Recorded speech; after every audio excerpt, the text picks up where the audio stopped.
Quais foram as ideias que tanto mudaram o mundo no século XX? Que ideias nos trouxeram até aqui?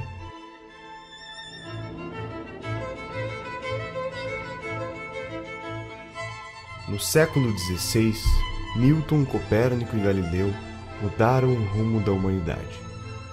O homem descobre que a Terra não é o centro do universo.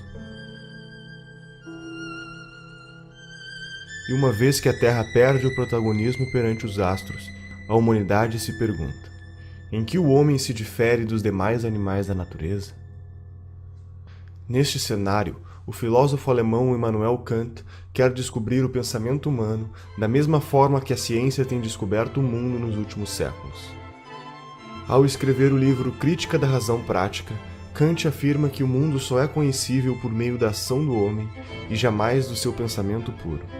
Friedrich Hegel, influenciado pelo pensamento de Kant, propõe que além do homem só poder conhecer o mundo por meio de suas ações, quando cogita agir, cria um simulador dentro de si que testa o resultado das opções que pode tomar. Imagine que um homem está em uma ilha no meio do oceano. Ele não sabe qual é a temperatura da água. Intelectualmente, ele pode imaginar que a água está fria ou está quente, mas só saberá a realidade quando de fato entrar nela. Neste conflito mental de diferentes ideias sobre qual é a temperatura da água, o homem tira conclusões dos riscos e benefícios de entrar ou não no oceano, chegando a uma conclusão que lhe parece a ação ideal.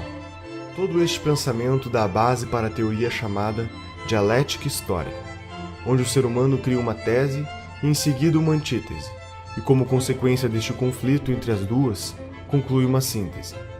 Segundo Hegel, a história se moveria com esta linearidade da dialética histórica. Hegel teve um aluno chamado Ludwig Feuerbach. Defensor da ideia de que neste processo de dialética histórica, o homem criou Deus, como uma forma de se autoconhecer. Aqui, terminamos de completar toda a base que será utilizada para que um alemão chamado Karl Marx desenvolva o pensamento que mudará o mundo para sempre.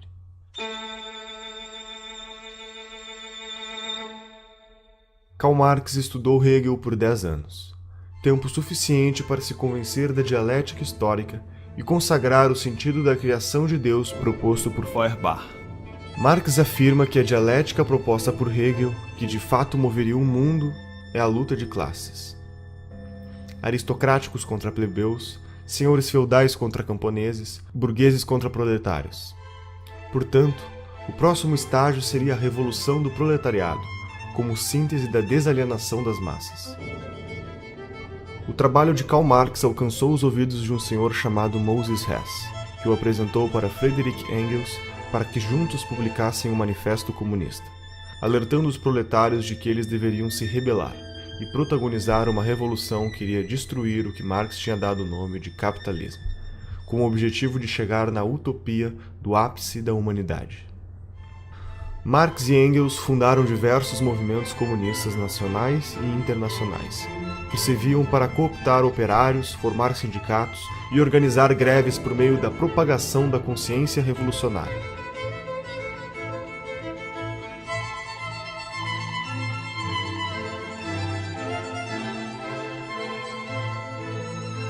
Acontece que Marx estava errado. O valor não nasce do trabalho que é colocado. Eu posso passar horas trabalhando para pintar um quadro e eu garanto que esse quadro não vai valer nada quando estiver pronto. O trabalho é um dos elementos, mas quem atribui valor é o ser humano que está comprando algo. As coisas não têm um valor em si, o ser humano atribui valor a elas. Um copo d'água tem um determinado valor em Porto Alegre ou em São Paulo e tem outro valor no deserto do Saara, porque nós atribuímos um valor diferente para as coisas. A teoria do valor trabalho está errada e ela foi desmentida pelos austríacos, começou na escola austríaca com Karl Menger, a demonstração de que essa ideia de valor trabalho é economicamente falsa. E sendo economicamente falsa, todo o resto do marxismo que está sustentado nessa ideia deveria ter caído por terra. E por que é que não caiu por terra? Porque aos marxistas, talvez não a Marx, Mas aos marxistas pouco interessa a verdade científica do que disse Marx. Interessa mais a teoria da revolução, que derivou de um erro. Agora o pessoal pensa que o movimento comunista se define por uma ideologia. Né? Eu digo que vocês estão loucos. Nasceram ontem, não estudaram nada, absolutamente nada. O movimento comunista já trocou de ideologia 1 bilhão de vezes. Né? Se você ver, Karl Marx começa dizendo que o movimento socialista é a expressão do interesse objetivo do proletariado.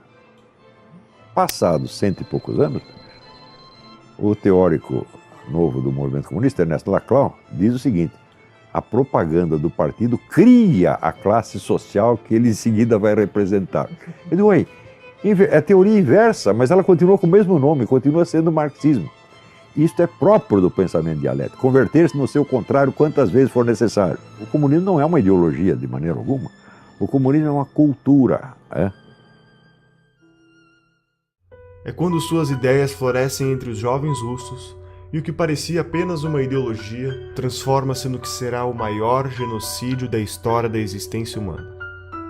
Vladimir Lenin tinha 17 anos quando seu irmão tenta explodir a carroça do czar russo, Alexandre III, como forma de protesto de um grupo terrorista do qual ele fazia parte. Seu irmão falha e é condenado à morte. A partir deste momento, Lenin intensifica sua vida política por meio dos estudos de direito até que conhece a obra de Marx e Engels, nos livros Manifesto Comunista e O Capital. Lenin foi se tornando cada vez mais radical e, nos meados da Primeira Guerra Mundial, entende que é a oportunidade perfeita para antecipar a Revolução Proletária por meio da revolta armada. Em outubro de 1917, Lenin cria o primeiro país comunista da história.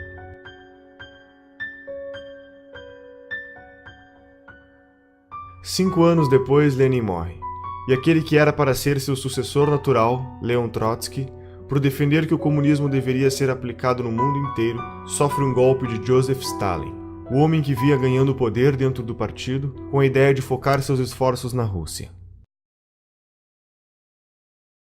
Stalin só desocupará o governo depois de 30 anos, deixando para trás mais de 20 milhões de pessoas mortas.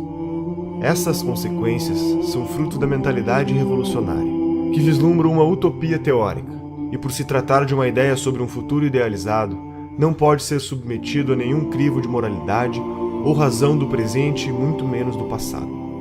O comunismo sempre renegou a natureza humana, usando teorias supostamente científicas para embasar a busca de um novo homem. O extermínio humano se justificava na busca de uma sociedade apenas de homens evoluídos. A famosa utopia comunista.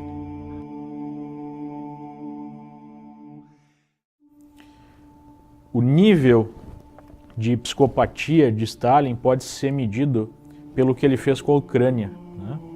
Entre 32 e 33, o país que fazia parte, então, da União Soviética foi cercado. A produção de soja, a produção agrícola do país foi exportada e ele simplesmente matou de fome 6 milhões de ucranianos num episódio conhecido na história como Holodomor, né, que foi negado por muito tempo, mas hoje é uma verdade inquestionável. Né? Imagine o grau de psicopatia para você matar 1/3 de um país de fome, né, só para manter o controle sobre esse país. Alguns marxistas, à parte da União Soviética, observaram os acontecimentos e acusaram Stalin de não estar realizando a ditadura do proletariado que fora prometida, mas apenas uma ditadura do Estado cruel e sanguinária. Em nenhum lugar do mundo aconteceu a revolta do proletariado. A revolta do proletariado é uma fantasia. A União Soviética não tinha proletariado quando se deu a Revolução de 17. A Revolução de 17 aconteceu por uma elite intelectualizada que era tudo menos classe trabalhadora. As informações que chegavam era de que, eles abriram mão da liberdade, mas eles têm acesso a tudo. E quando a União Soviética caiu de podre, não teve uma invasão, não teve tsunami, não teve terremoto, porque o socialismo, ele captura as consciências, e aquelas que ele não consegue capturar, ele esmaga, ele mata. E a grande massa, né, não tinha acesso a nada. O cara levava 10 anos juntando dinheiro. Se daqui a pouco um vizinho delatasse que você, porventura, estaria conspirando contra o regime, o sujeito sumia da noite para o dia e as crianças eram levadas para um orfanato. Ele é, na verdade, um sistema opressor. O socialismo, o comunismo é um sistema arcaico, violento, assassino, né? E que, sobretudo, impede as pessoas de exercerem um direito fundamental, que é a liberdade, né? Os dois direitos principais do indivíduo, do ser humano, é a vida e a liberdade. O socialismo, o comunismo suprime isso. Obviamente que a visão stalinista já tinha dado frutos.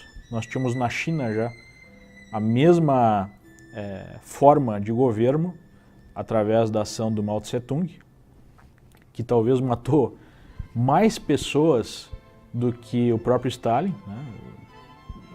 Dependendo aí da fonte histórica, a gente fala de 40 a 80 milhões de mortes só na China.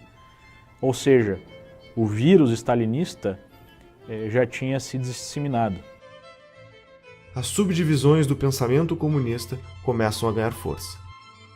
O grande erro de todos os sovietólogos americanos durante 60 anos foi acreditar que o movimento comunista era um braço da União Soviética, quando não é. A União Soviética é um órgão dentro do movimento comunista internacional.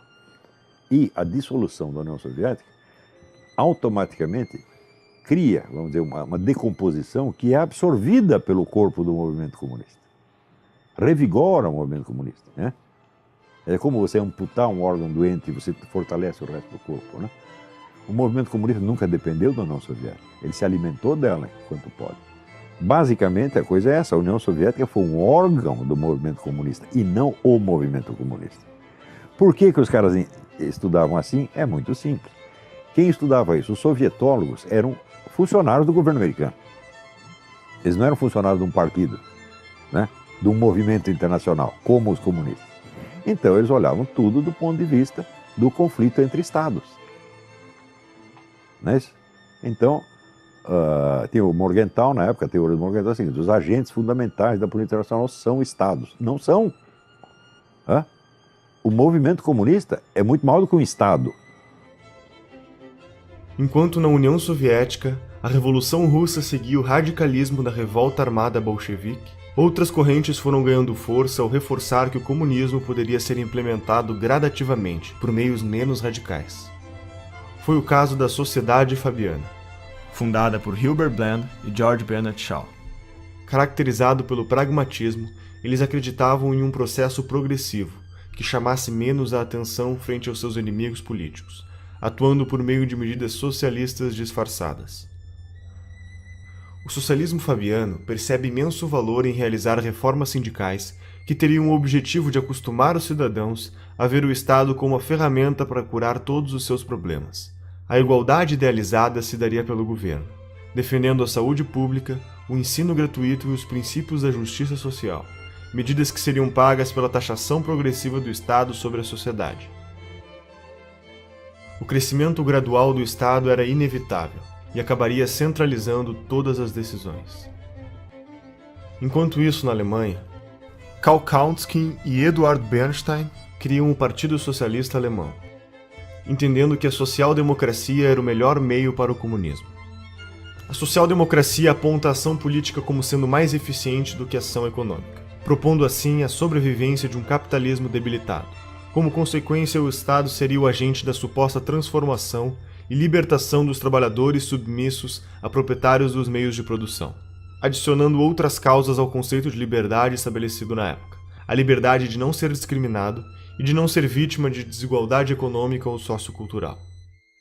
Enquanto isso, na Itália, um menino que vinha de família pobre e teve sua visão de mundo moldada por suas dificuldades financeiras, tornou-se jornalista e publicou suas teorias políticas em jornais de esquerda, tornando-se um dos líderes do Partido Comunista Italiano. Seu nome era Antonio Gramsci, e com 31 anos de idade, acaba sendo preso e condenado a 20 anos de prisão pela política italiana do regime Mussolini. Na cadeia, escreve os 32 cadernos do cárcere. E estas reflexões iriam ecoar no mundo ao descrever como o Estado usa as instituições culturais para conservar o poder. Dentre as várias formas de processo transformador da sociedade em socialismo, a teoria do Gramsci é talvez a que melhor se aplica ao que tem acontecido no mundo e no Brasil. Porque o socialismo, o comunismo, o marxismo perdeu em tudo. Ele só não perdeu na cultura, né? Na cultura, ele é hegemonicamente vitorioso. E o Antônio Gramsci ensinava o seguinte: nós temos que tomar o poder mediante infiltração, ocupação de espaço, revolução cultural. Então, infiltrando aqui, infiltrando ali, ocupando espaço, eles ocuparam o Estado inteiro e eles viraram o estamento burocrático. Porque ele criou metodologias para que o socialismo, o comunismo predomine culturalmente na sociedade e não por meio das armas, da força. E há décadas tem grupos que tentam fazer isso no Brasil, implantar isso no Brasil. Aproveitando que nós historicamente temos uma cultura relativista, isso no Brasil é uma coisa histórica, nós não temos instituições fortes, né, saudáveis. Então, quer dizer, o caldo de cultura, quer dizer, é o caldo, né, perfeito para o surgimento de ideologias totalitárias. E elas vêm vindo. E elas chegaram lá, essa ideologia totalitária chegou no Brasil.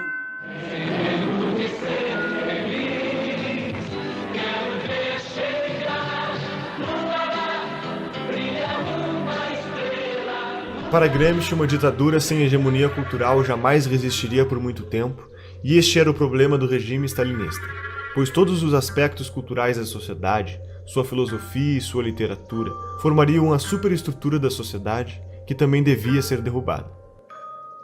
Gramsci propõe que, através do controle do sistema educacional, das instituições religiosas e dos meios de comunicação, seria possível reconstruir, criar e reproduzir uma hegemonia cultural comunista. Paulo Freire, o patrono da educação brasileira, foi um dos discípulos do pensamento gramsciano. Que existe uma tendência natural ao mundo acadêmico e produção de ideias a abraçar a causa socialista, né? Porque é um mundo em que você pode falar o que quiser. Estou falando principalmente no mundo das ciências humanas, que é onde está essa produção. Você pode falar o que quiser, porque não, um aluno de ciências humanas dificilmente vai quebrar uma empresa, porque ele não vai abrir uma empresa. Dificilmente ele vai derrubar um avião, porque ele não vai pilotar avião, certo? Portanto, você pode inventar como o mundo é, inventar como os seres humanos são, propor uma solução que você tem na cabeça, dizer como todo mundo devia agir, porque os alunos vão sair dali, vão beber, vão transar, e se eles forem trabalhar depois, eles vão arrumar emprego como professores, então eles vão poder repetir a mesma história, ou eles vão, na realidade, basicamente gerar gasto em algum órgão do governo. O Gramsci é o cara que vai desenvolver a ideia de que o partido é a única instituição dentro daquilo que a gente chama de democracia modernamente, muito erroneamente, por sinal, é a única instituição que ela consegue aumentar o próprio poder.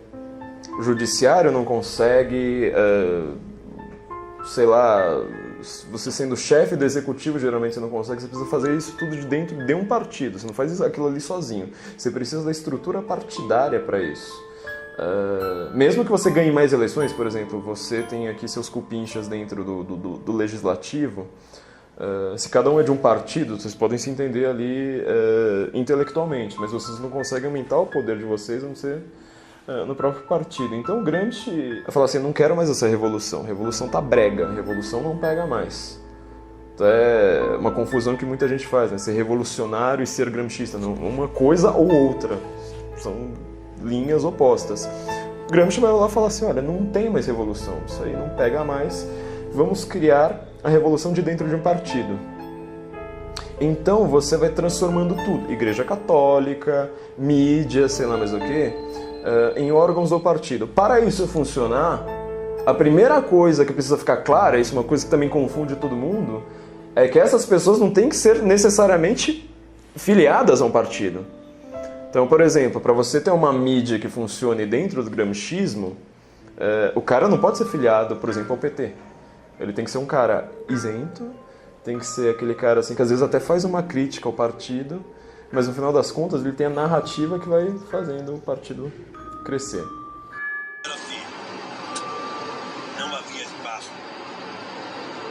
os partidos à esquerda chega ao poder via eleitoral, que é ali, 98, que, portanto, não tinha que ficar preocupado com toda a eleição,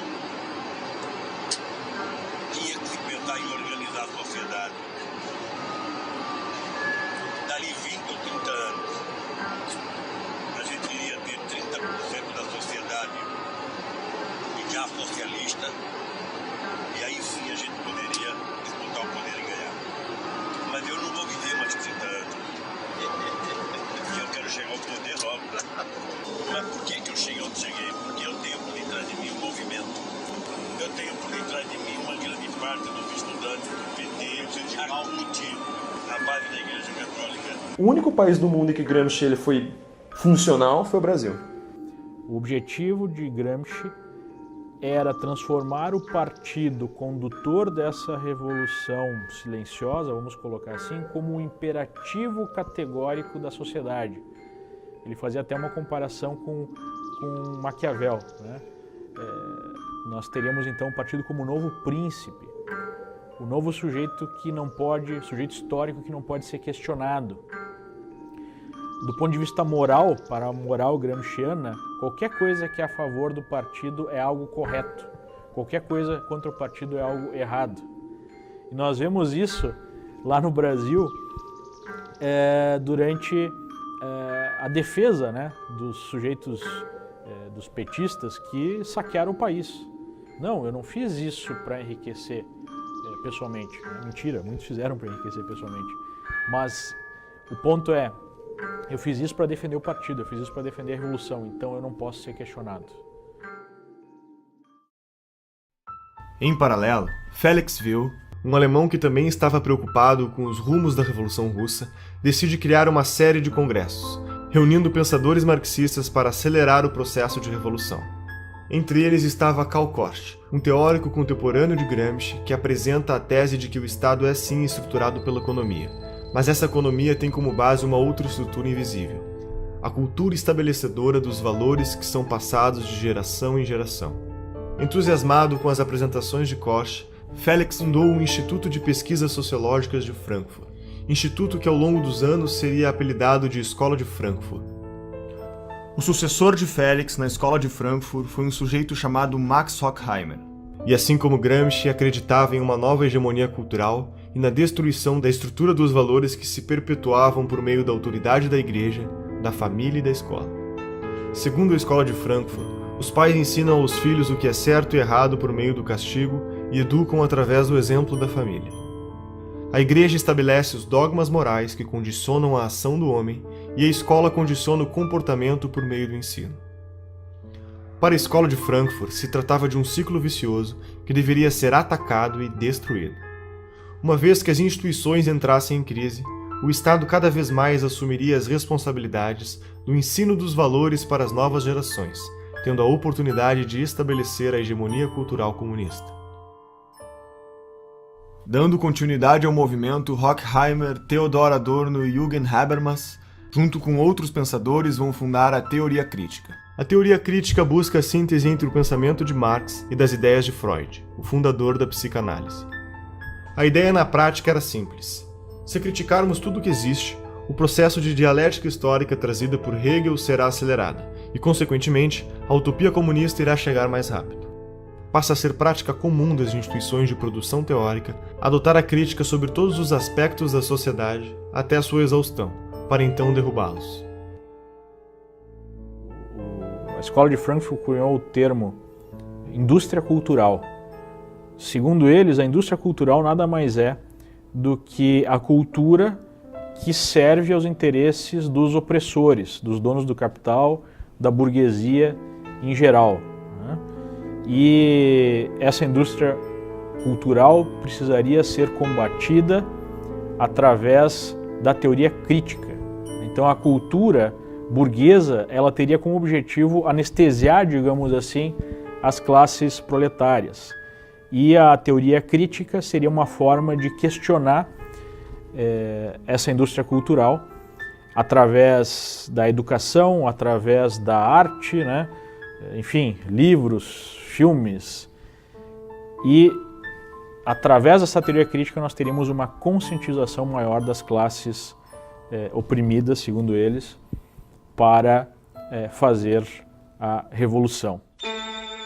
Isso vai servir como matéria-prima para que na França o filósofo Jacques Derrida crie o desconstrucionismo, que é um método de retirar o significado de um texto para colocar um novo significado pretendido. Este método é aplicado não só em textos, mas também na retórica política e ideológica em geral. Por exemplo, a análise desconstrucionista da Bíblia pode levar a entender que se trata de um livro dedicado à superioridade de uma raça e de um sexo sobre outro sexo, ou a análise desconstrucionista da obra de Shakespeare pode concluir que se tratam de obras misóginas que defendem a opressão da mulher. Para o marxista cultural, a análise histórica resume-se apenas à relação de poder entre os grupos sociais. O desconstrucionismo é a chave do que chamamos de politicamente correto, porque é através dele que surge o relativismo moral, que reinterpreta toda e qualquer relação social, valor ou tradição cultural de acordo com as necessidades das causas políticas do momento. Um membro importante da Escola de Frankfurt foi Herbert Marcuse. Foi um membro do Partido Social Democrata Alemão e desenvolveu trabalhos nos Estados Unidos. Em seu livro O Homem Unidimensional, Marcuse afirma que a sociedade industrial chegou a um ponto onde o proletariado, classe responsável pelo movimento da história, deixa de ser agente transformador da sociedade, porque os avanços do capitalismo tornam a vida destes grupos tão confortáveis que suas vontades revolucionárias teriam acabado. Então, para dar continuidade à teoria de Marx, detecta que o grupo revolucionário ou a nova massa de manobra eram as pessoas à margem da sociedade, assassinos, estupradores, ladrões, sequestradores, etc. Marcuse defendeu também que a masculinidade e a feminilidade não eram diferenças sexuais essenciais da natureza humana, mas sim apenas meras construções sociais, impostas pelo que seria a primeira divisão do trabalho da história da humanidade, a família. Também defendeu que a libertinagem sexual seria uma reação à repressão social política. Marcuse, por meio do pensamento de sua influência, impulsionava o relativismo moral no mundo inteiro. O politicamente correto é aceito de braços abertos pela opinião pública, basicamente por 3 motivos. A primeira razão é que as teorias econômicas de Marx são complicadas de entender, enquanto o tipo de raciocínio do politicamente correto, por meio dos chavões de frases de efeito, aliado à fantasia de um mundo ideal e sem defeitos, é muito mais atraente para o cidadão comum. A segunda razão é porque o politicamente correto pratica a teoria crítica destrutiva até a exaustão, e sabemos que a adesão desse tipo de mentalidade revolucionária, principalmente por parte dos jovens, é enorme. A terceira razão é que o marxismo falhou com o sistema social e econômico em todo o mundo. Restava para sua sobrevivência a guerrilha cultural. Todo esse movimento ganhará mais força nos Estados Unidos quando David Horowitz, um adolescente de 17 anos, filho de pais comunistas, assiste em 1956 o sucessor de Stalin assumir o governo da União Soviética. Neste momento começam a aparecer diversas denúncias contra Stalin ao tornar públicos os documentos secretos que comprovam a variedade de crimes cometidos, as traições, os campos de trabalho forçado e o genocídio. O mundo ocidental entra em choque, e neste momento David Horowitz se desfilia do Partido Comunista e funda, junto a Marcuse e outros pensadores, a New Left. A New Left é um movimento que tinha como objetivo ser a esquerda purificada, muito mais atraente e progressista, suavizando a forma de comunicar suas intenções por meio do desconstrucionismo e reformando sua maneira de agir com base nas origens do marxismo, escondendo todos os genocídios cometidos na busca pela utopia comunista.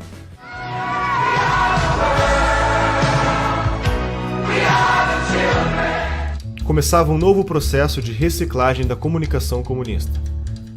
Abraçando a contracultura dos anos 60, o movimento hippie, a libertação das drogas, a libertinagem sexual e o aborto, trabalhando com slogans simples e publicitários, como "Faça amor, não faça guerra". Em 1970, Horowitz é apresentado para o líder do movimento Panteras Negras, Huey Newton, quando começa a arrecadar recursos financeiros para este movimento. David pede para sua amiga Betty Van Pater para se juntar a ela e cuidar das contas bancárias destes fundos. O corpo de Betty é encontrado boiando na Baía de São Francisco. David investiga a morte de Betty e a polícia informalmente aponta o assassino como um dos Panteras Negras. Entretanto, a polícia não prendeu o suspeito. Seus amigos da New Left, que se manifestavam em defesa das mulheres, também o ignoraram. Desconcertado, Horowitz escreve um artigo para o jornal New York Times sobre o caso, e no dia da publicação recebe a notícia de que havia acontecido uma falha e seu artigo não foi impresso. Incapaz de explicar a morte de sua amiga, David entra em uma crise existencial perante a sua ideologia marxista. Horowitz foi afastado da New Left por seus companheiros, que consideraram traição o fato do mesmo sugerir que o assassinato havia sido realizado por um membro dos Panteras Negras. Uma década depois, após este fato, David volta a escrever e denuncia como funciona o sistema de guerra política em que participou e ajudou a criar, tornando-se um defensor declarado do conservadorismo. Ever since I came into the right and observed the political scene from a different vantage, it's always impressed me that whenever I see or usually see a conservative and a leftist or a progressive or a Democrat and a Republican squaring off, it's something like Godzilla versus Bambi. They call us racists, sexists, homophobes, imperialists, and we call them liberals. What are these people liberal about except hard drugs and sex and spending other people's money?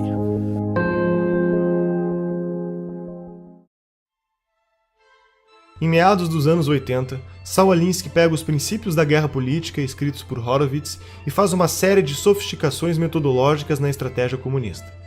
Na década de 30, Alinsky foi apresentado para Al Capone durante a Lei Seca. Este se aproxima de Frank Nietzsche, que ensina para o Alinsky como funciona a máfia, aprendendo a importância vital de ser discreto e agir nos bastidores.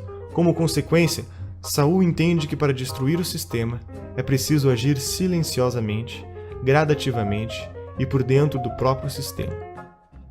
I'm saying that people do not get power except when they take it, or when they're strong enough so that the other side gives it up. Em seu livro Regras para Radicais, faz uma dedicatória para Lúcifer, lhe dando crédito como o primeiro revolucionário da história.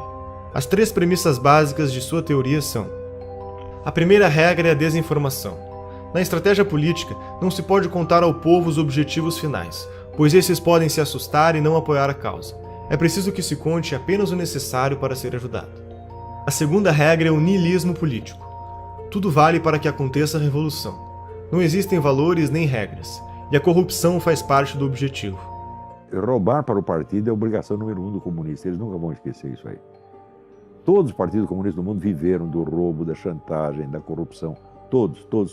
Como é que Stalin subiu na hierarquia do partido? Assaltando o trem.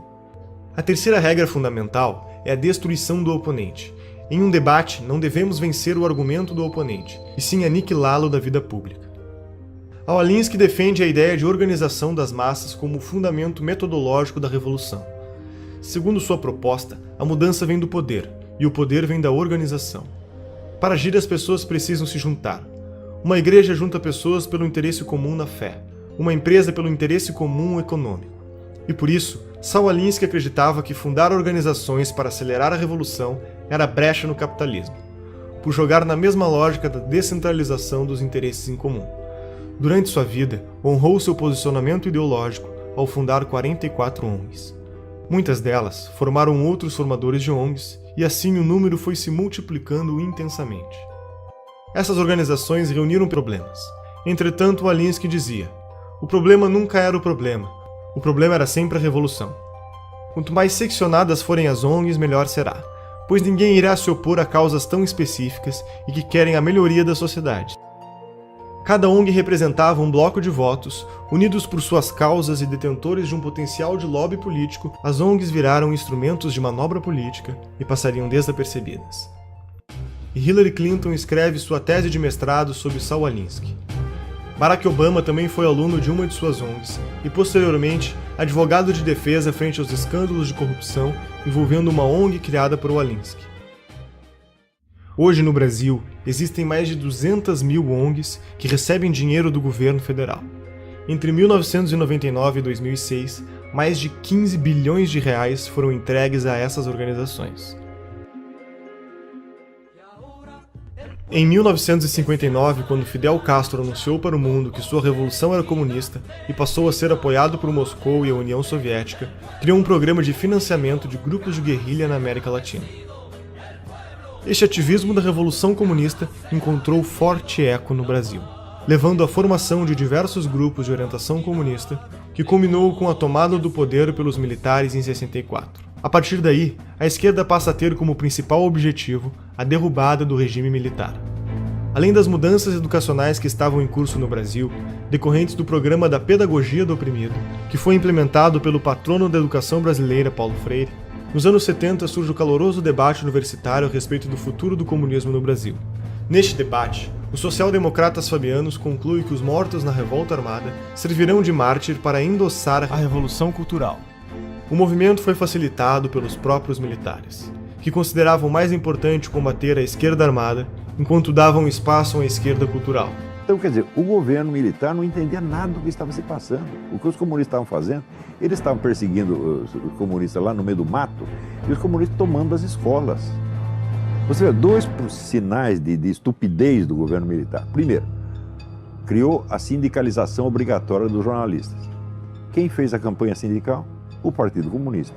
Como é que eu sei? Eu estava lá e eu ajudei. Então o partido sindicalizou todo mundo e já fichou todo mundo.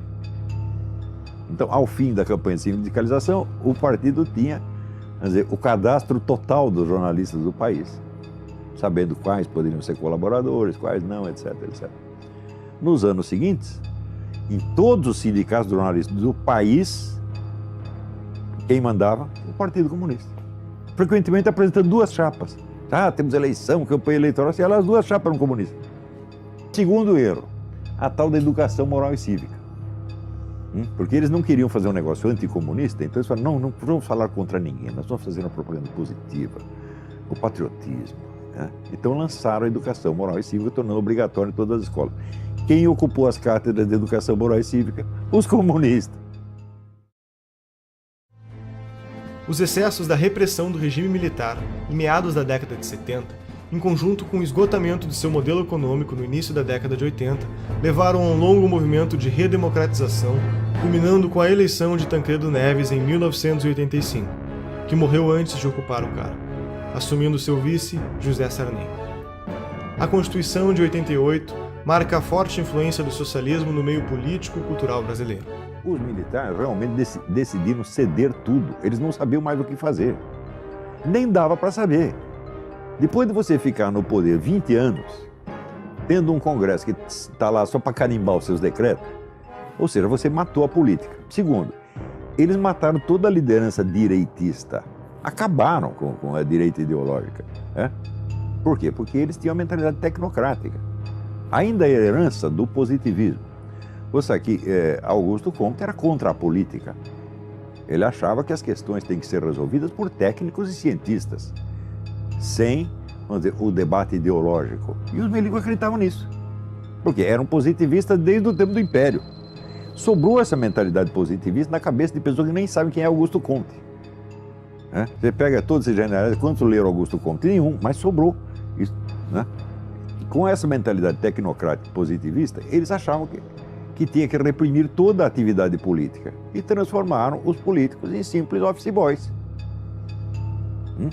Ora, enquanto isso, a esquerda estava se organizando, se fortalecendo e entrando num autoexame muito profundo. Os debates que eles tiveram em 64, 65, a respeito dos seus próprios erros históricos, etc., foi uma coisa muito séria.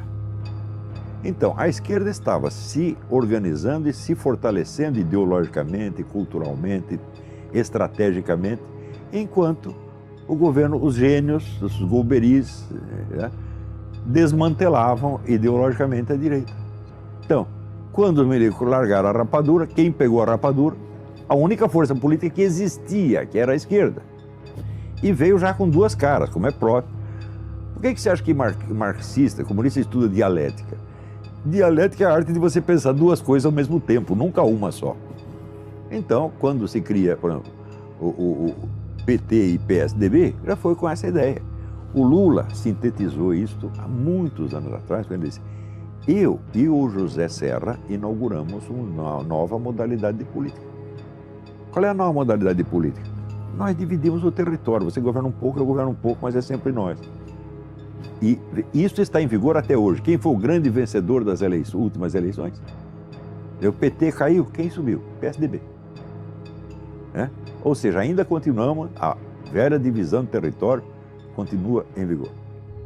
Em 1990, na América Latina, o petista e líder sindical Luiz Inácio Lula da Silva e o ditador Fidel Castro fundam o Foro de São Paulo, uma organização que reúne todos os governantes comunistas do continente da América Latina.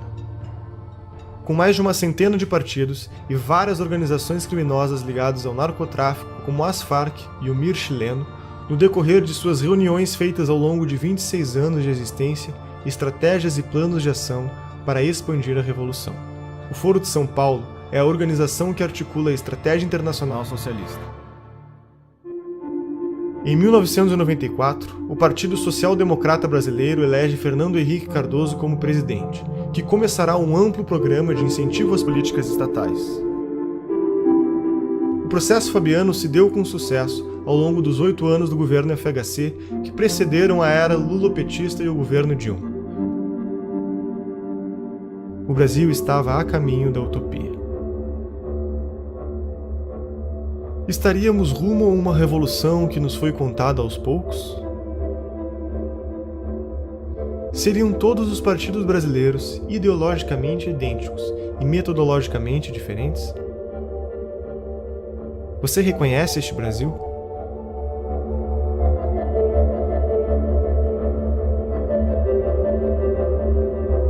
Sistema é o nome que damos a um conjunto de elementos que formam um todo organizado.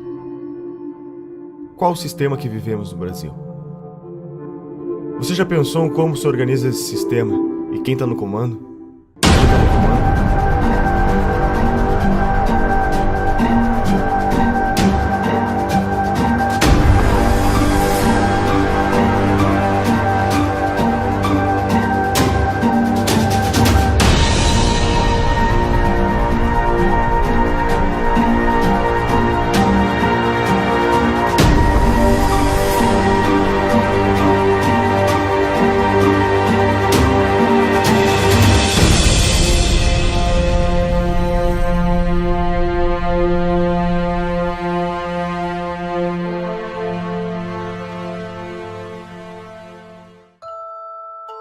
Será que o que vivemos hoje é apenas uma grande farsa, onde a cada 4 anos temos que escolher sempre entre 2 lados da mesma moeda? Estaria todo o sistema político infectado com o mesmo vírus? A história da nova democracia brasileira se confunde com o crescimento dessas ideologias de esquerda.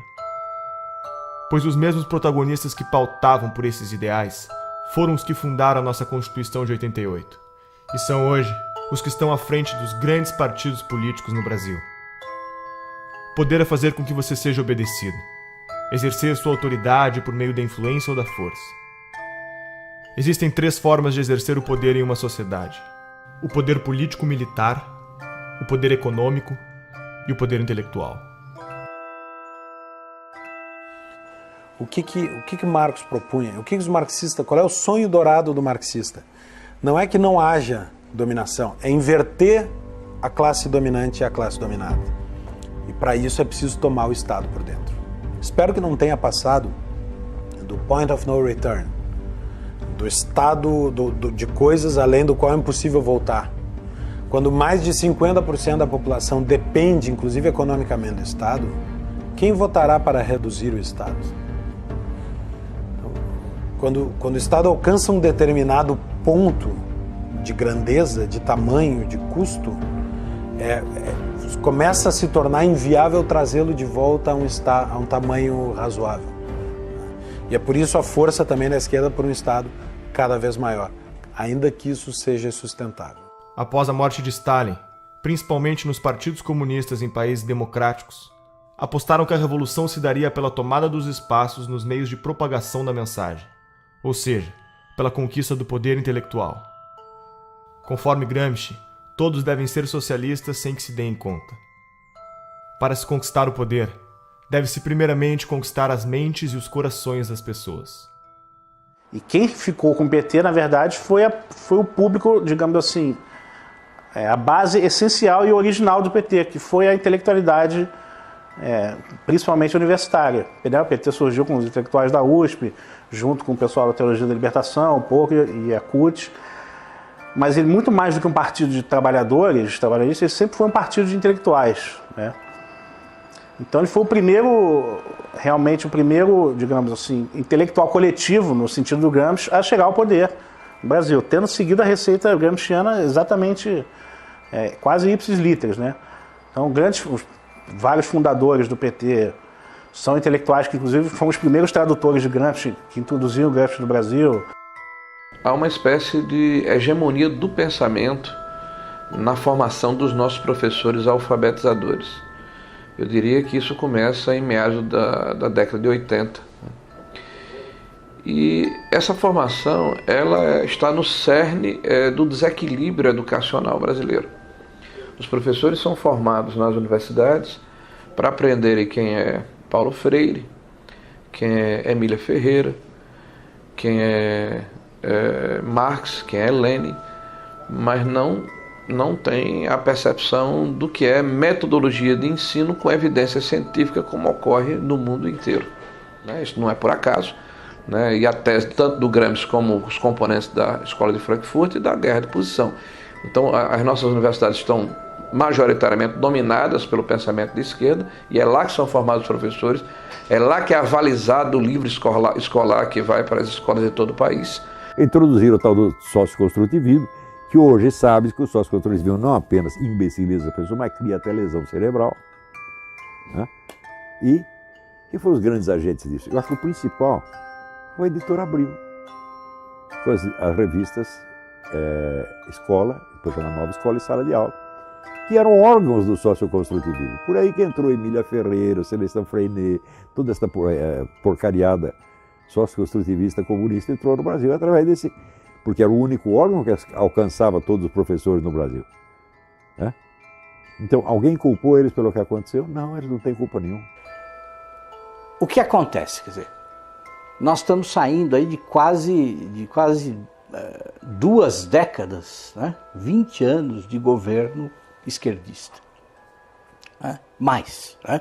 Se a gente contar o período sob os tucanos e tudo, quer dizer, na verdade dá muito mais tempo aí sobre domínio da esquerda. Né? Então o que acontece? Quer dizer, nessas últimas décadas, o maior comprador de livros, né, do mercado editorial, né, quem foi? Foi o governo. Quer dizer, o governo, então, com as compras fenomenais que ele faz todos os anos para distribuir os livros paradidáticos nas escolas, quer dizer, ele se tornou a principal fonte de renda para muitas editoras. Né? Agora, tudo tem um preço. Né? Quer dizer, para o livro ser escolhido pelo governo, as editoras fazem, né, sugerem de maneira muito persuasiva aos escritores que eles escrevam dentro daquela pauta que é estabelecida pelo MEC. Né? Claro que o MEC oferece uma pauta. Né? Ele diz assim, olha, o livro para ser comprado precisa seguir este critério, e são critérios ideológicos. Você tem o gramscianismo aplicado ao mercado editorial muito semelhante ao mercado jornalístico, aos jornais, às revistas. O mesmo tipo de influência, de hegemonia. Você tem no mercado editorial 50 anos, pelo menos, de hegemonia da esquerda no mercado editorial. Isso significa que livros liberais, conservadores, são violentas exceções. Em 2008, a revista Veja publicou uma pesquisa que foi realizada pelo Instituto Census, que comprovou tudo aquilo que a gente já sabia, né? Que, de fato, as escolas, as universidades estão sendo usadas para fins políticos, de propaganda política e partidária. Essa pesquisa do Instituto Census, ela mostrou que 80% dos professores reconhecem que o seu discurso em sala de aula é politicamente engajado. Isso é um número impressionante e que corroborou uma pesquisa feita em 2004 pela Unesco, Então, os dados dessas duas pesquisas são convergentes e mostram que para 78% dos professores brasileiros na educação básica, a principal missão da escola é formar cidadãos. E para apenas 8% é transmitir conhecimento, transmitir as matérias aos estudantes. Essa pesquisa, tanto do Instituto Census como da Unesco, comprovaram essa percepção generalizada que existe de que, efetivamente, as escolas estão sendo usadas para fins de propaganda política, de doutrinação e propaganda política partidária. O professor não pode agir em sala de aula como um militante. Ele é um servidor público, ele é um agente do Estado. Dia 22, a gente integra a paralisação do dia 22 de greve geral. E o Estado, de acordo com a Constituição Federal, o Estado brasileiro, ele é politicamente neutro. Existe a Constituição, prevê o princípio da neutralidade política, ideológica e religiosa do Estado. Então não cabe ao professor, no exercício das suas funções, fazer propaganda de partido político, por exemplo. E muito menos, ou também não lhe cabe, mobilizar os seus alunos, manobrar os seus alunos para que eles participem de um ato político, de uma manifestação a favor ou contra uma determinada corrente que disputa o poder na sociedade. Isso é ilegal, também por força da Constituição. Dos professores que estão formando nossos alunos, 86% veem Che Guevara de forma positiva e 65% veem Lênin de forma positiva. Que cidadãos são esses que estamos formando? Nós estamos vivendo um momento muito difícil na educação brasileira. Agora, com a Base Nacional Curricular Comum, eu particularmente estou assustado com os documentos que foram publicados pelo MEC. O primeiro documento era um panfleto doutrinário e um atraso pedagógico. O segundo é um panfleto doutrinário e um atraso pedagógico um pouco menor. Me parece que é um bode na sala, né? Se criar dificuldade para se gerar facilidade. O ministro alega que vai filtrar esse processo, que vai submeter ao Conselho Nacional de Educação, mas eu não posso acreditar num conselho que está completamente aparelhado, né, que com raras exceções é formado por ativistas políticos de esquerda. Então a hegemonia política, ela inclusive agride a Constituição brasileira, que fala da pluralidade. O governo do PT é majoritariamente apoiado pela União Nacional dos Estudantes. A UNE é a entidade máxima dos estudantes brasileiros e representa cerca de 6 milhões de universitários. Em 1937, ano que Vargas decreta o Estado Novo, os estudantes fundam a União Nacional dos Estudantes, UNE. Na UNE, o mimeógrafo rodava panfletos fazendo propaganda socialista ao som da Internacional, tocada na vitrola doada pelos americanos. A União Soviética, pátria-mãe do socialismo, era o exemplo a ser seguido. E o comunismo a utopia em corações e mentes jovens pelo mundo afora. Até Carlos Drummond de Andrade fez versos para Stalin. A poesia fugiu dos livros, agora está nos jornais. Saber que resistes. Então, a UNE hoje perdeu credibilidade. A CPI da UNE é uma necessidade. Nós queremos pressionar as autoridades da Câmara nos próximos meses para que ela saia do papel. Ela está aprovada, está lida em plenário, ela tem que acontecer. A investigação principal é saber aonde foi, onde está sendo usado o dinheiro das carteiras estudantis arrecadados no Brasil inteiro. Teve uma indenização, que nós queremos saber onde aplicar esse dinheiro. Indenização pelos mortos na época da ditadura militar que tinham vínculo com a UNE. O que é isso? Foram milhões de reais via governo federal do PT, pagos por uma entidade como a UNE. E as famílias não participam disso, existiram esses casos, não existiram, tem comprovação, não, fizeram uma indenização milionária. Nós queremos na CPI da UNE saber se esse dinheiro foi usado só para pagar ônibus, manifestantes que vinham aqui fazer protesto, ou seja, o governo aparelhou a UNE, a CUT, o MST com o dinheiro do governo para simular que eles tinham apoio popular para impedir o impeachment, aparelharam esses órgãos para virem aqui para contestar projetos de lei que poderiam investigar ou a criação de CPIs. E pode ter certeza, meu feeling é que uma CPI da UNE põe mais gente na cadeia. O movimento estudantil ele é um movimento autoritário, totalitário, truculento, violento, e ele não eu cheguei a escrever isso outro dia numa coluna na Folha, você encontra mais debate em igreja evangélica do que na universidade.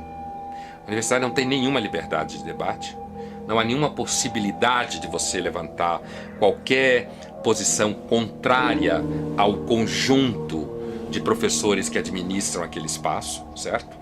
E, assim, há uma piora no sentido de que há mais jovens que chegam com um discurso fechado, identificado com a esquerda, já na universidade. E quando eles chegam na universidade, então, se você estiver falando assim de um curso de humanas, onde tem várias disciplinas de humanas, eu diria que 80% ou 90% do conteúdo dado em sala de aula será de esquerda.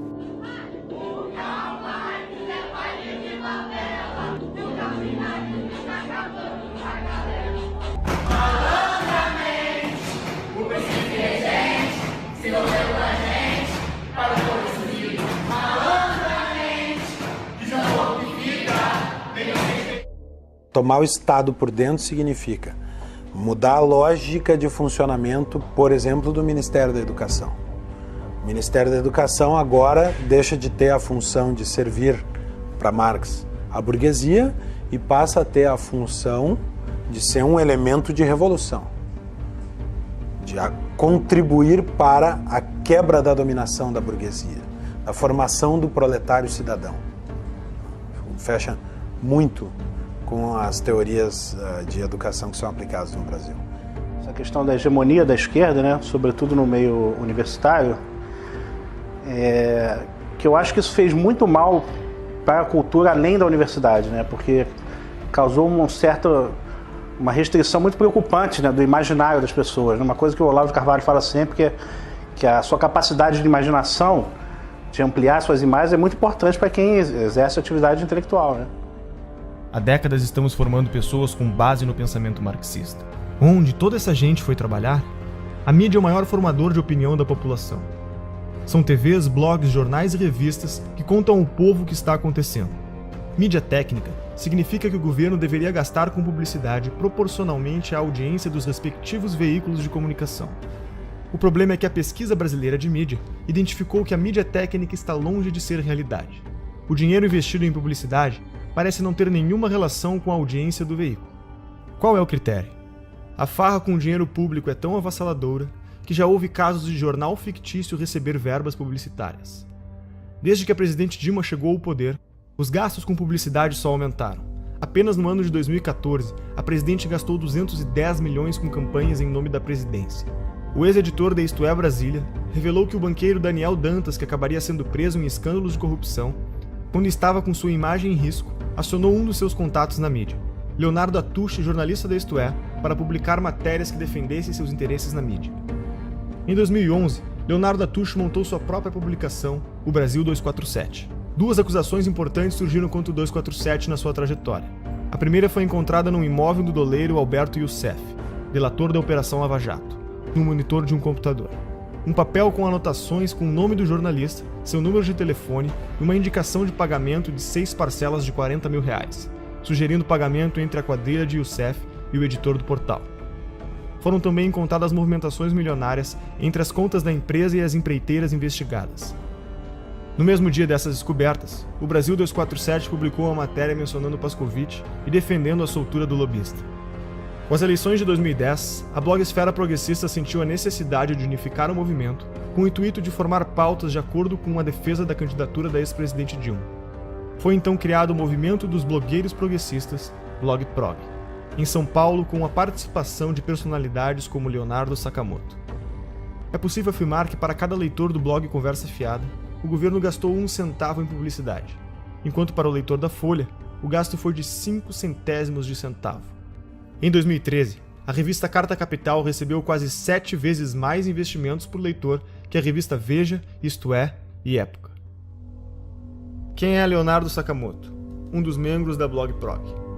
Sakamoto é um blogueiro militante que faz parte dos 54 replicadores da agência pública, uma organização que determina pautas para portais como a Carta Capital, Catraca Livre, Brasil Post, Sul 21 e muitos outros portais de notícias. Sakamoto recebeu da deputada Maria do Rosário do PT a autorização de repasse de R$546 mil às suas militâncias. A agência pública, conforme alega seu site, recebe como financiadores fundações estrangeiras como a Fundação Ford, Open Society Foundation, Oak Foundation, entre outras. O que são essas fundações? O que elas querem? A mídia é, junto com as empreiteiras do petrolão, o segmento mais corrupto que existe. E eu posso dizer isso porque minha cabeça rolou em todos os grandes veículos de comunicação. Em todos teve interferência política. Em todos. A imprensa constrói e destrói reputações. E constrói e destrói reputações não como um projeto longo. É conforme o que lhe convém. Quantas vezes nós vimos imprensa mudar de lado, mas da forma mais descarada. Ela não diz mudei de lado. Ela simplesmente exalta uma figura aqui e depois destrói. Exalta outra figura ali e depois destrói. Me diga qual é a grande imprensa que não recebe dinheiro público, que não recebe dinheiro de governo federal, que não recebe dinheiro de estatal, que não recebe dinheiro de banco público, que não recebe dinheiro de governos estaduais e municipais. E muitas vezes a imprensa faz a política do achaque. Ah, não quer pagar? Então você vai ver. E aí bate, denúncia, bate. Como é que funciona em geral, né? Em geral você faz uma reunião de pauta, em geral o editor-chefe, ou secretário de redação, né, ou diretor-geral, vem ali já com a linha editorial pronta, né, troca uma ideia, a pauta é essa, a pauta é aquela, ó, você vai construir matéria nesse sentido. Então você já recebe uma orientação, ponto. Né? Aquilo vai voltar para a mão do editor, o editor vai corrigir, vai às vezes mudar todinha a sua matéria ou vai simplesmente derrubar. Existe muito pouca pergunta incômoda sendo feita no Brasil. E quando as perguntas incômodas são feitas, o jornalista é criticado. Né? E por outro lado, muitas das perguntas que são feitas não são feitas para o devido esclarecimento das coisas, mas para estimular uma narrativa. Às vezes uma narrativa ideológica, na maioria das vezes uma narrativa ideológica. Né? Em relação aos protestos que nós tivemos ao longo de 2015 e 2016 contra a Dilma Rousseff, contra o Lula, contra o PT, contra a esquerda, contra o esquema de poder que havia se montado no Brasil. A tentativa da imprensa era de vender a tese que estava sendo criada, né, nos grupos acadêmicos, nos centros partidários, nos diretórios de partido, de que na verdade se tratava de um bando de raivosos fascistas que queriam a volta dos militares para o poder. Fazendo uma reportagem sobre um mini protesto que havia ocorrido em favor do impeachment, ainda depois do dia 16 de março, a imagem da notícia era intervenção já. Ou seja, você tenta vender para a população uma coisa que não é. Isso se reflete na cultura. A Lei Federal do Incentivo à Cultura, número 8.313, conhecida como Lei Rouanet, foi criada durante o governo Collor e é o principal mecanismo de financiamento e incentivo à cultura do país. As empresas podem investir até 4% do valor de seu imposto de renda, recebendo o valor em forma de desconto e patrocinando projetos culturais. O Ministério da Cultura deve aprovar o projeto, para então o responsável poder captar o dinheiro. Já parou para pensar quem escolhe os projetos que são selecionados? E que projetos são esses? O grande problema são os editais. Nos editais existe uma comissão que vai julgar os projetos submetidos, né? Então, quais são os critérios da comissão? Aí tem lá uma série de critérios teóricos que eles têm que seguir, né? Mas na prática, a questão ideológica vai sempre prevalecer. Por quê? Porque a maioria das pessoas que participa do julgamento de editais são pessoas de esquerda. E não é só de esquerda socialista mesmo, entendeu? Não é esquerda... essa é a tendência. Então, você achar uma pessoa que, nesse tipo de edital, que não seja assim, é raríssimo. Você me perguntar quem faz parte de julgamento edital e que não é socialista, eu não vou saber dizer. E olha que eu conheço muitas pessoas, né? Então, o critério ideológico vai sempre prevalecer. Então, por exemplo, no meu caso, se você quer fazer um filme sobre Olavo de Carvalho, eu poderia passar 30 anos tentando, submetendo aí, nunca ia passar, jamais, entendeu? A Lei Rouanet se tornou um meio legalizado de desvio de verbas públicas. O incentivo à cultura, cuja proposta inicial era financiar projetos de novos artistas, passou a ser destinada a artistas já consagrados que não precisariam de lei para se manter.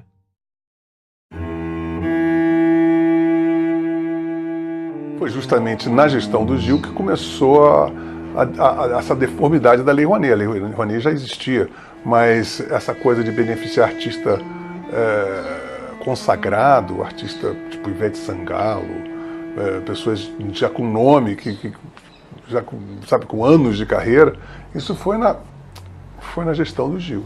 Olha, a gente está para abrir aqui a CPI da Lei Rouanet, exatamente para chamar artistas que receberam dinheiro sem precisar da Lei Rouanet. Então, o que fica suspeito, para não dizer comprovado, é que a Lei Rouanet serviu para comprar essa classe artística. Dificilmente você vê um ator se posicionando contra o PT. Regina Duarte começou a bater duro, tomou uma geladeira na Globo. E diversos outros ou nada falam ou apoiam. Por exemplo, Luan Santana recebeu 4,5 milhões da Lei Rouanet. Será que ele precisa mesmo desse incentivo do governo para colocar adiante os seus shows? Será que um ingresso ali, que com certeza não é menos de que R$100 para um show dele, será que o ingresso do show dele já não é suficiente para ele se manter? E assim eles vão conseguindo comprar toda a classe artística. E traz muita gente a reboque. Quando o cantor fala alguma coisa, os seguidores dele, que são fanáticos por ele, adoram a música dele, adoram o trabalho dele no cinema e etc., eles não tendem a se confrontar com essa pessoa. Então é muito interessante para o governo ter essas pessoas ao seu lado. E aí já emenda no artista, já emenda logo intelectual também, intelectuais, artistas, e vão trazendo eles para cá. Exemplo notório, Wagner Moura ficava aí no exterior denunciando o golpe. Chega a ser uma infantilidade hoje em dia ficar batendo nessa tecla do golpe. Mas eles ficam a todo momento batendo em cima disso até que vire verdade. Porque eles querem colocar nos livros das escolas que houve um golpe em 2016 contra uma presidente eleita democraticamente.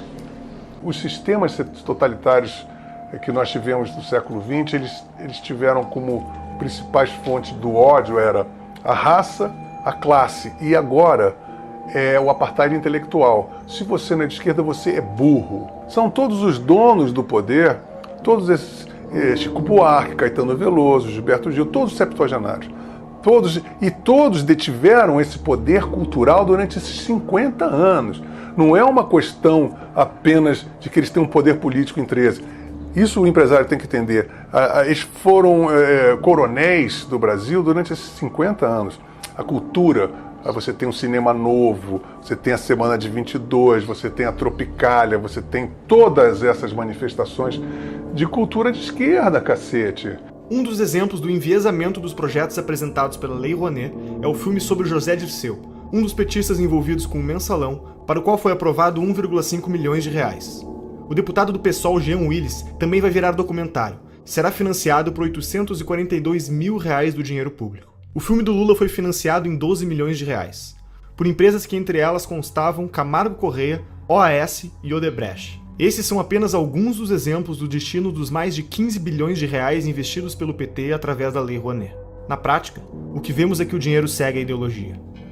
Na 10ª Mostra do Cinema e Direitos Humanos, o conteúdo deveria ser relacionado com um dos seguintes temas: população LGBT, população negra, população em situação de rua, combate à tortura, enfrentamento da homofobia, mulheres, participação política, direitos humanos e outras minorias.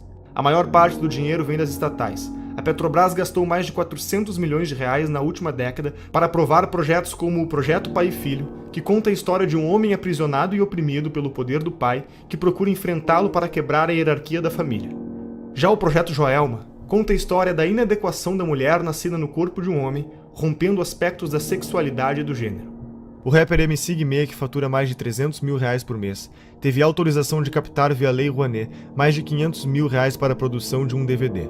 Luan Santana conseguiu aporte de 4,1 milhões de reais para cobrir sua turnê e Cláudia Leite aprovou a captação de 6 milhões de reais para fazer shows no litoral norte do Brasil.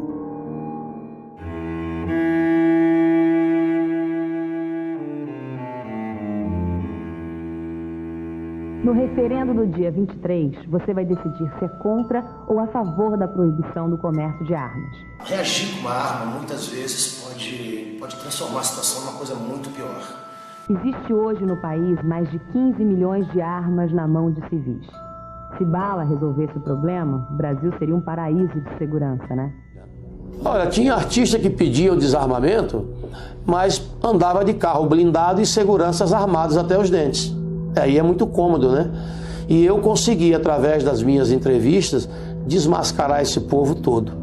O Ratinho, por exemplo, eu lembro quando eu fui lá debater no programa dele, antes de entrar no programa, eu dei uma volta nas imediações do estúdio e comprovei que o carro dele era blindado. Comprovei que ele tinha 3 seguranças armados. Ele não tinha o direito de defender o desarmamento do povo quando ele não precisava disso, né? Outra, a Angélica, para você chegar no condomínio dela, a 300 metros você não conseguia chegar. Segurança totalmente armada. Se você acredita que vestir uma camisa branca com a pombinha da paz vai salvar a sua vida, use. Mas se você acha que uma arma dentro da sua casa, se você conseguir se antecipar à ação do marginal, vai salvar a sua vida, ninguém pode te negar esse direito. E é isso que nós defendemos. O seu direito de escolha. Se você quer, cumprindo os requisitos, você tem direito garantido. Coisa que, infelizmente, o governo do PT retirou isso do povo brasileiro. A violência pode ser usada para o bem ou para o mal. É que nem arma. A esquerda adora falar que a arma mata. A gente está num país que a gente sabe que tem mais arma que habitante e que a segunda emenda, que é o direito de legítima defesa, é sagrado.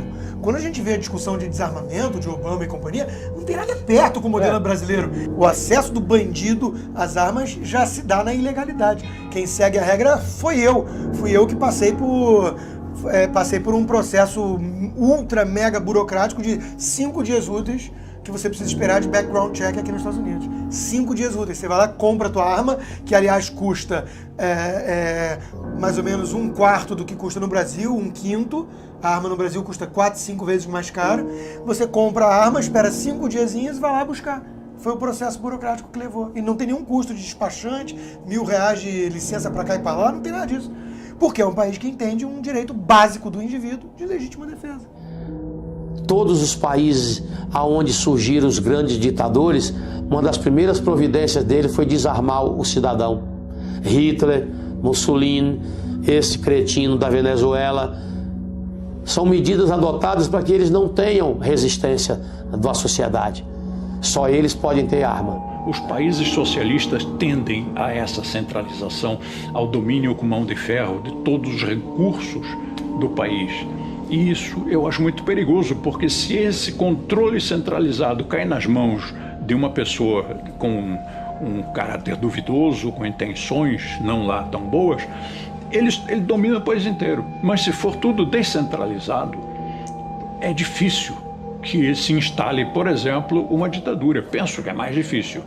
Inclusive, se a população estiver armada, é mais difícil que um governo imponha uma vontade que não corresponda à vontade do povo, se esse povo tiver condições de reagir. Agora, qual é a primeira coisa que se faz quando se quer dominar um povo? Desarma esse povo. O Instituto Sou da Paz, que trabalha pela redução da violência, acha que menos armas resultam em menos mortes. O que a gente precisa fazer é reduzir essa quantidade imensa que tem de armas circulando nas nossas estações. O Instituto Sou da Paz, que começou fazendo campanhas pelo desarmamento em 1997, receberam $492 mil da Fundação Ford do ano de 2007 a 2011 e $1,58 milhões da Open Society de 2013 a 2014. Que ONGs são essas? O que elas defendem? Lembra de Saul Alinsky? Segundo a CPI das ONGs realizada em 2007, foram apresentadas mais de 13 bilhões de gastos de diferentes esferas do governo. Para sindicatos foram repassados R$495.698.000. Segundo a CPI, 81 milhões foram encontrados sem justificativas de gasto. São centenas de milhões de reais todos os anos despejados nos cofres desses sindicatos que não prestam contas ao Tribunal de Contas, não prestam contas à Assembleia, prestam conta a eles mesmos. E tem mais, presidentes que passam 15, 20, 30 anos na presidência de um sindicato desse. É o estilo de Fidel Castro. Né? Eles cobram liberdade, democracia, alternância do poder, mas não praticam, porque eles são cretinos, porque eles são basofiadores, eles são pessoas que dizem, faça o que eu digo, não faça o que eu faço. Nilceia Freire foi a responsável por coordenar as operações da Ford Foundation no Brasil. Foi convidada por Lula para ser ministra da Secretaria de Políticas das Mulheres e também foi reitora da Universidade Estadual do Rio de Janeiro. foram mais de 2 bilhões de reais investidos em ONGs com posicionamentos de esquerda. O coletivo Leila Diniz tem como definição realizar uma luta antissistêmica contra o capitalismo, o racismo e o patriarcado. Receberam $120 mil da Fundação Ford. Por exemplo, a doutrina de gênero, né, que é uma tese esdrúxula aí, que vem desde a escola de Frankfurt, de uma maneira muito forte, com o movimento feminista, né, de destruição da sociedade atual. Né, isso é uma tese muito bonita quando eles colocam assim, para dourar a pílula, mas o que está por trás disso é um ovo de serpente, é um cavalo de Troia. Né? Eles querem destruir a família como um processo de transformação da sociedade. E para criar não sei que mostrengo lá na frente, né? Eu continuei tendo muitos seguidores nas minhas redes e um dos meus contratantes, inclusive, sempre se metia nos meus posts. Tudo que eu queria postar, ele queria que eu postasse coisas que defendessem os gays, ele queria que eu postasse calendários de eventos GLS do Rio de Janeiro, conquistas de movimentos gays que eu tinha que postar, tinha que falar com não sei o quê. Então, assim, eu via que que os GLS não queriam apenas que eu trabalhasse e oferecesse o meu trabalho como eu fazia normalmente. Eles queriam que eu abraçasse uma causa, uma agenda GLS. Uma agenda da qual eu nunca compactuei. A Universidade Livre Feminista, que tem como definição ser um projeto feminista construído de forma coletiva e colaborativa, receberam pelo menos $900 mil da Fundação Ford. A organização Afrografiteiras é um curso de formação em artes urbanas voltado para o protagonismo da mulher afro-brasileira. Receberam pelo menos $100 mil da Fundação Ford. E o Encontro Paranaense de Direitos Humanos é vinculado à Organização Terra dos Direitos vinculados ao MST. Receberam mais de $2.500.000 da Fundação Ford. E para onde mais o nosso dinheiro vai?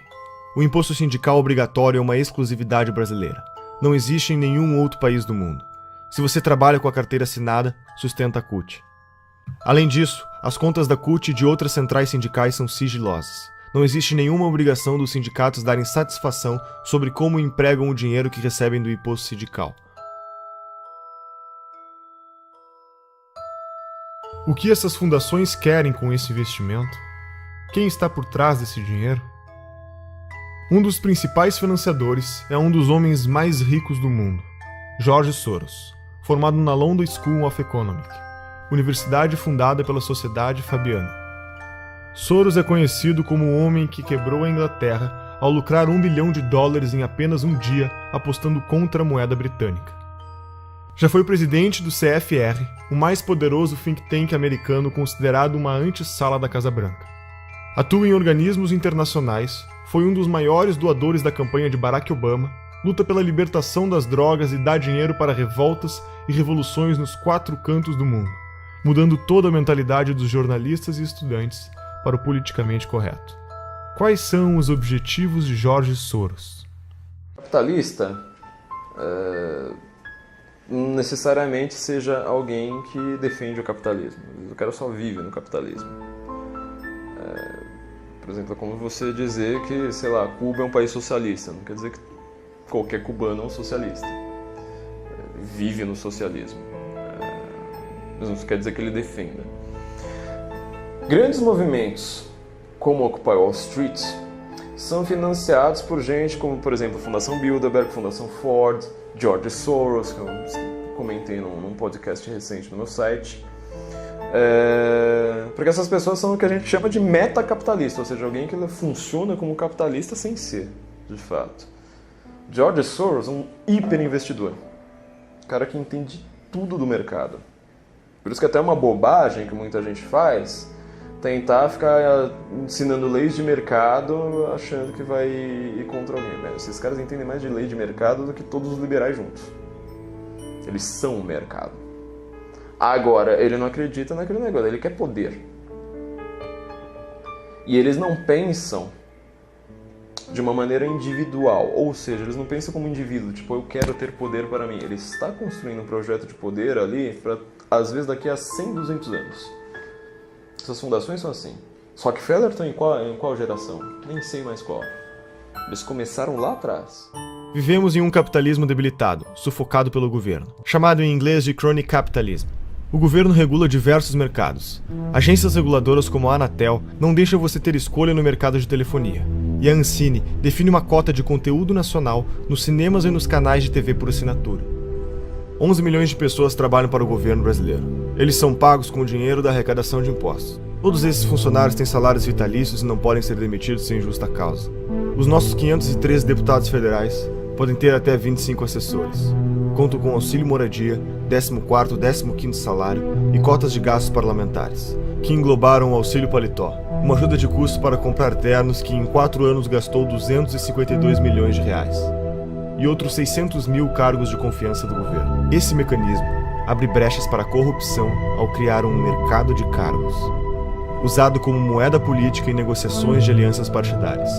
1/4 dos funcionários em cargos de confiança eram filiados a um partido, e 80% deles era do PT. Todos os ministros do STF têm direito a motorista particular, o que não ocorre, por exemplo, na Suprema Corte Americana. Segundo o Portal da Transparência, só em São Paulo há 311 motoristas à disposição dos juízes. A Câmara Municipal tem 26 motoristas, 13 garçons, 7 auxiliares de cozinha, auxiliares de serviços odontológicos exclusivos, cirurgiões, dentistas, oftalmologistas, lubrificadores de veículos e vidraceiros. Isso são alguns exemplos de quem compõe o Estado brasileiro. Como resultado disso, grande parte da população tem como meta fazer parte do Estado passando em concursos públicos. Os gastos do governo federal, estaduais e municipais com o funcionalismo público somam 12% do PIB, totalizam 255,3 bilhões do dinheiro do povo em 2015. Tudo isso para serviços com índices de insatisfação elevado no Brasil. Nos últimos 13 meses, nossos governantes gastaram 544 bilhões a mais do que arrecadamos, 10% do PIB brasileiro.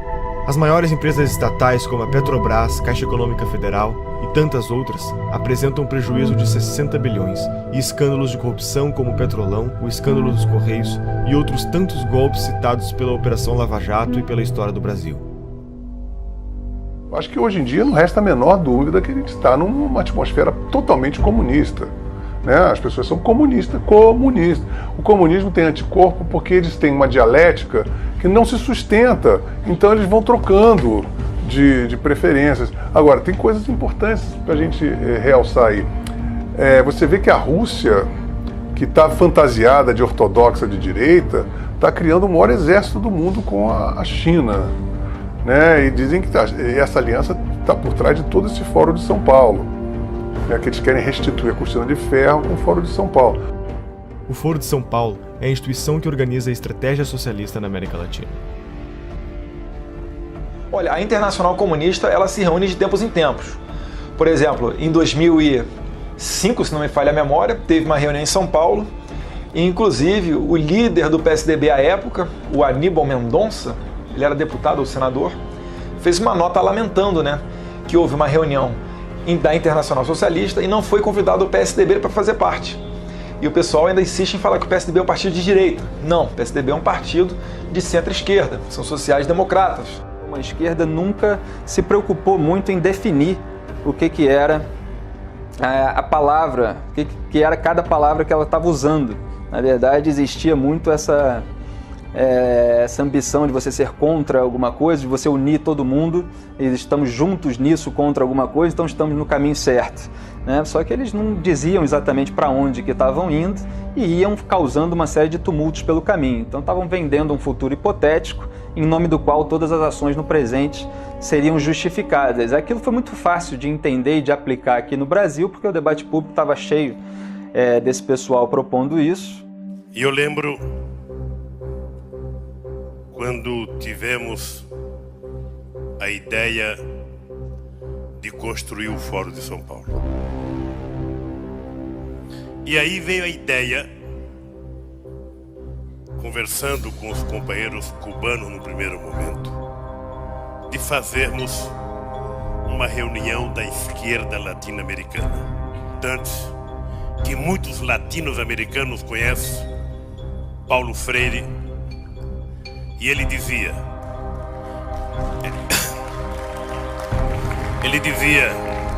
juntar os diferentes para derrotar os antagônicos. E nós, que uma das forças políticas que mais contribuiu para que nós chegássemos a construir o que nós construímos, foram os companheiros do Partido Comunista Cubano, que sempre tiveram paciência e experiência de nos ajudar. Não, fala-se, eu não acredito nisso, mas eu quero colocar isso na entrevista, de uma aliança, de um eixo Chaves, Fidel e Lula. Ô Boris, você sabe que isso é no mínimo uma piada de mau gosto, claro. E eu te aconselho até não repetir isso no vídeo. Violou? Zé, 10 anos atrás, você podia prever, por exemplo, uma América Latina assim: Fidel, Chávez, Morales, Bachelet, Correa, quem mais? Todos de esquerda na América do Sul. Você podia prever que isso ia acontecer? Prever não, mas nós já lutávamos por isso e já trabalhávamos por isso, inclusive porque nós criamos o Fórum de São Paulo, que lutava para isso. Depois criamos ainda o Grupo de Marbella, que é o nome da cidade, do hotel onde nós fomos no Chile, que se reuniu. Todos depois foram eleitos presidente da República. Todos foram.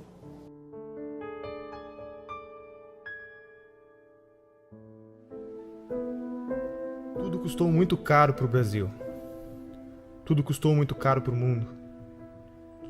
Caro para a nossa educação, para as nossas crianças. Caro para a autoestima da humanidade e para todos os 100 milhões de mortos que perderam seus sonhos em genocídios e na falta de liberdade. Herdamos a responsabilidade de acabar com a utopia. Nós temos o compromisso de aprender com o passado. Não podemos deixar esse episódio da história desconhecido. É nosso dever documentar tudo para que nas próximas gerações os jovens saibam que está na mão deles preservar a trajetória da humanidade. O mundo anseia pela verdade para se libertar e continuar crescendo. Não é só economia nem só política. É a manifestação dos valores da nossa sociedade, das nossas famílias, dos nossos antepassados e de todos os nossos filhos. Despertamos intelectualmente. Não há mais espaço para ditadores monopolizarem nas nossas vidas. Agora precisamos quebrar a dominação cultural que nos foi imposta. Durante 16 anos, os jornais, canais de TV e estações de rádio do Brasil se recusaram a noticiar a existência e as atividades do Foro de São Paulo. O Brasil parecia estar preso entre as malhas de uma articulação criminosa, que envolvia ao mesmo tempo a totalidade dos partidos de esquerda latino-americanos, a classe jornalística nacional, o sistema de ensino, as principais gangues de narcotraficantes do continente e uma parcela nada desprezível da elite política e financeira internacional. A gravidade desses fatos media-se pela amplitude e persistência da sua ocultação. Crescendo em segredo, o Foro de São Paulo tornou-se o motor principal das transformações históricas no continente, enquanto a ignorância geral fazia com que os debates públicos e a vida cultural se afastassem da realidade, se transformando em uma engenharia de alienação, fortalecendo ainda mais o crescimento de um esquema de poder que se alimentava da sua própria invisibilidade. A queda vertiginosa do nível de consciência pública nessas condições era inevitável. Um dos aspectos mais perigosos da situação é a facilidade com que os culpados se desvencilham de qualquer tentativa de denúncia, qualificando-a de teoria da conspiração. Mas quem falou em conspiração? O que vemos é uma gigantesca movimentação de recursos, de poderes, de organizações, de correntes históricas, tudo documentado. É o inimigo onipresente e invisível, sonhado por Antônio Gramsci.